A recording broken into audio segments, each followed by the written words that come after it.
जय श्री राम जी की। जैसा कि मैं बार बार शुरू से लगातार कहती आ रही हूँ कि मेरे यूट्यूब मंच पर आने का मुख्य कारण दो ही है। एक तो वैदिक साहित्य की संपन्नता, जहाँ हम लोग वैदिक साहित्य के रूप में इतने अधिक संपन्न हैं कि संपूर्ण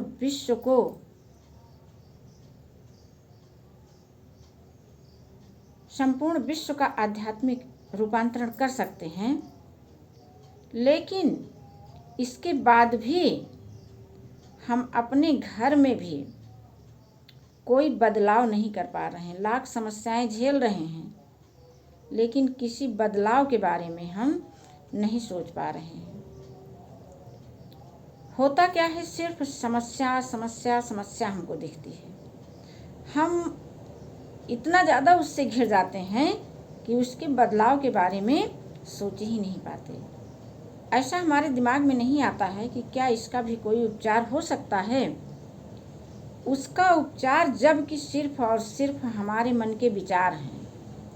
हम अपने वैचारिक रूप से जिस दिन ये सोच लेंगे कि हमें इसका उपचार चाहिए तो चाहिए, और अपने विचारों को बदल करके हम अपने पूरे परिवार के संबंधों को मधुर बना सकते हैं। इस मामले में मुझे एक कहानी याद आ रही है कि एक राजा थे और वे बहुत ही धर्मानुयायी थे, धर्म का आचरण करने वाले थे। वे हमेशा धर्म का ही आचरण करते थे। एक दिन उनके मन में हुआ कि हम अपने आप को जाने तो कि हम कैसे हैं। यही जानने के लिए वे घर से बाहर निकले, राज्य में टहलते रहे। जब सबसे पूछा तो सब ने कहा कि आप तो बहुत ही अच्छे हैं। तो राजा ने कहा कि अब क्या किया जाए, यहाँ तो सब मेरे गुणों की ही चर्चा कर रहे हैं। वहाँ से चलते चलते वे जंगल गए। जंगल में एक तपस्वी से मिले। तपस्वी ने ला करके उनको कुछ फल दिया खाने के लिए। राजा उस फल को खाए। वो फल बहुत मीठा लगा। राजा ने कहा कि अरे, ये फल इतने मीठे कैसे हैं। तो तपस्वी ने एक सीधा सा जवाब दिया कि निश्चित रूप से इस राज्य का राजा धर्म के राह पर चलने वाला है, धर्म का अनुकरण करने वाला है, अपनी प्रजा के सुख दुखों का ख्याल रखने वाला है, अपनी प्रजा को सुखी रखता है, इसीलिए यह फल मीठे हैं। राजा को बड़ा आश्चर्य हुआ।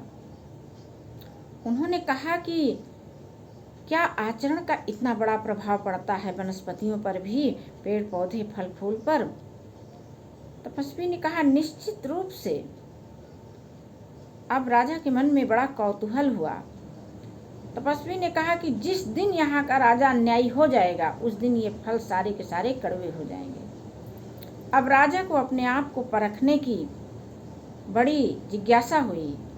राज्य में वे लौट आए। लौटने के बाद उन्होंने कुछ जानबूझ करके गलतियां की,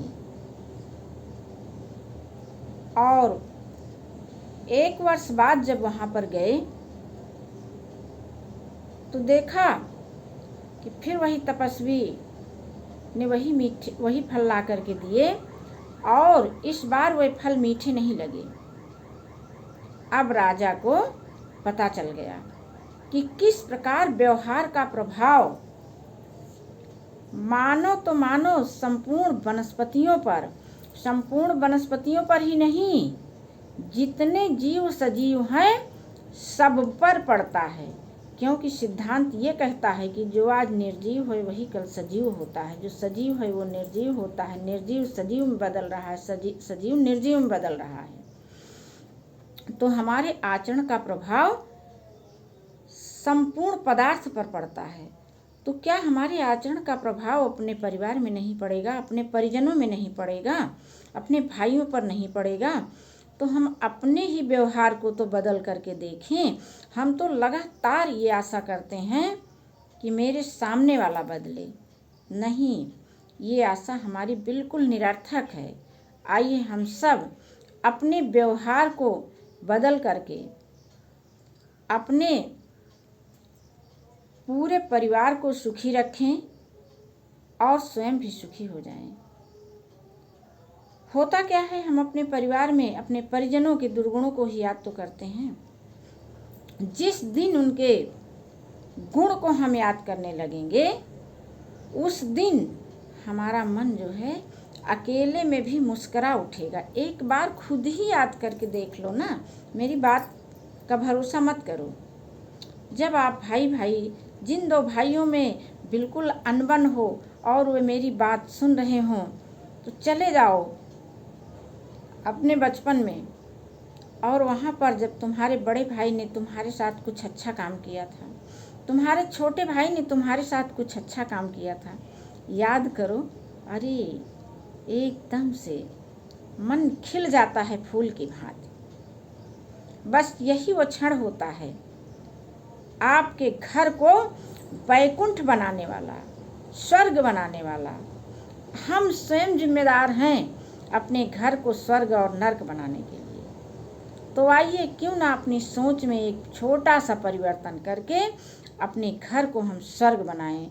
घर को स्वर्ग बनाएंगे, समाज को स्वर्ग बनाएंगे और राष्ट्र को, यहाँ तक कि यदि हम सशक्त हो जाएं तो संपूर्ण विश्व को भी स्वर्ग बना देंगे अपने विचारों से। सिर्फ और सिर्फ हमारे विचारों की शक्ति इतनी प्रबल है कि जब हम इसको पहचानेंगे और इसका उपयोग करेंगे। हम लोग कहाँ फंसे रह जाते हैं कि किसी के जो है लाख गुणों के बीच एक अवगुण को खींचने में, और उसी अवगुण को खींच करके न जाने क्यों इतना मज़ा आ रहा है कि उसको अवगुणी साबित करने में। अपने को ही, कहीं दूर किसी पराये को नहीं, अपने को ही हम अवगुणी साबित करने में दिन रात अपनी सारी ताकत लगा दे रहे हैं। और फिर हम सोचते हैं कि हमारे बच्चे आपस में प्रेम पूर्वक बर्ताव करें, मेरा भी खूब सेवा सत्कार करें, खूब अच्छे से रहें, गांव घर में ये सराहे जाएं, इनके गुणों का बखान हो। अब बताइए क्या ये संभव है? यदि आप अपने बच्चों के साथ ऐसी आशा करते हैं तो पहले स्वयं बदल जाइए, अपने माता पिता के साथ में, अपने परिजनों के साथ में। एक बार यही छोटा सा बदलाव करके तो देखिए। कुछ करना नहीं है। आप अपने भाई को 10 रुपए मत दीजिए, वो जैसे हैं रह लेंगे, लेकिन वही बचपन वाला प्यार एक बार तो याद कर लीजिए। याद करके मुस्कुरा के अपना तो जी जुड़ा लीजिए जो है। और इसके बाद फिर क्या होगा कि ठीक उसी प्रकार जैसे अभी कहानी में आपने सुना, जिस दिन उनके गुण को याद करके आप जो है अपने मन में शांति लाएंगे, ये शांति की हलचल उन्हें जा करके उनके मन में भी हलचल मचाएगी। फिर क्या होगा, वे भी आपके गुणों को ही याद करेंगे और वे भी मुस्कुरा उठेंगे, और फिर आप लोग एक दूसरे को देख करके मुस्कुराएंगे, फिर आप गले लग जाएंगे। सच में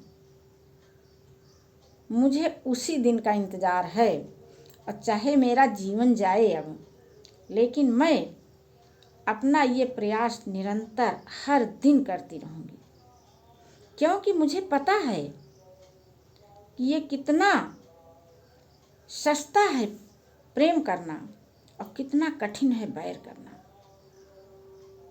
सच में बैर करना बहुत कठिन है और प्रेम करना बहुत आसान है। प्रेम के लिए कहीं जाना आना ही नहीं है, बस अपनी जगह पर बैठ करके अपने परिजनों के गुणों को हमको याद करना है, और तो और फिर सब कुछ अपने आप, हमारा पूरा पर्यावरण बदल जाएगा। सारे पेड़ पौधे खुशी से झूम उठेंगे हमारे ऐसे विचार देख करके। और हमारे बच्चों के सामने सुख समृद्धियां अपने आप चल के आएंगी। कहीं बुलाने ढूंढने नहीं जाना है।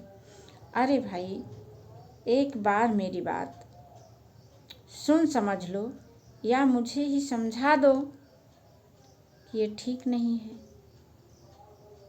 कि आखिर हम राम के राज्य में रह करके, राम की पूजा करके, रामचरितमानस का पाठ करके और इतना बड़ा कीर्तिमान स्थापित करने वाले भगवान राम को ही कितना दुख पहुंचा रहे हैं अपने भाइयों से न प्रेम करके। जिस दिन हम लोग अपने भाइयों से प्रेम करने लगेंगे, भाई भाई प्यार से रहने लगेंगे, उसी दिन रामचंद्र जी को मानना सार्थक होगा। नहीं तो राम की पूजा हमारे लिए, सच बताऊं,